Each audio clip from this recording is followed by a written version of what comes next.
മറ്റുള്ളവരെ ബഹുമാനിക്കണം, ദൈവത്തെയും ബഹുമാനിക്കണം. നമുക്കൊരു തെറ്റിദ്ധാരണയുണ്ട്, ദൈവത്തെ മാത്രം ബഹുമാനിച്ചാൽ മതി, പോരാ.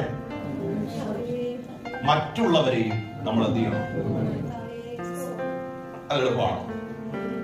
ഇടയ്ക്ക് വന്നൊരു തെറ്റിദ്ധാരണ, നമ്മൾ ദൈവത്തെ ബഹുമാനിക്കുന്നുണ്ടല്ലോ, പോരന്നേ, മറ്റുള്ളവരെ നമ്മള്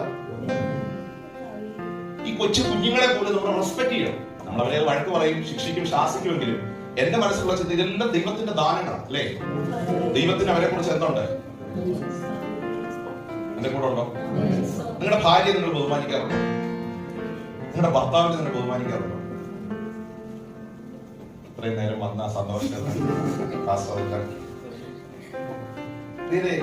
വിജയകരമായ ക്രിസ്ത്യൻ ജീവിതത്തിന് ദൈവത്തെ മാത്രം ബഹുമാനിച്ചാൽ പോരാ. അതൊരു അബദ്ധം തന്നെ. റെസ്പെക്ട് ചെയ്യണം, ആദരിക്കണം. ദൈവം നമുക്ക് തന്നിരിക്കുന്ന ഒരു അഭിഷേകമാണ്. ദൈവം നമ്മളെ കുറിച്ച് ആഗ്രഹിക്കുന്നതും അതാണ്.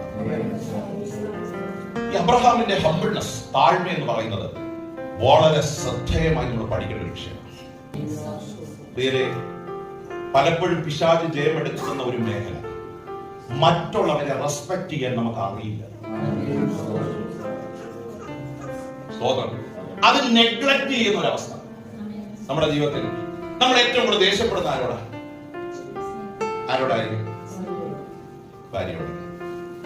നമ്മൾ ഏറ്റവും കൂടുതൽ ദേഷ്യപ്പെടുന്ന ആരാണ്? പക്ഷെ എന്തെങ്കിലും അവരെ നമ്മൾ റെസ്പെക്ട് ചെയ്തിട്ടുണ്ടോ? ഒരു നല്ല വാക്ക് പറഞ്ഞിട്ടുണ്ടോ? തോളിൽ തട്ടി ഒന്ന് അഭിനന്ദിച്ചിട്ടുണ്ടോ?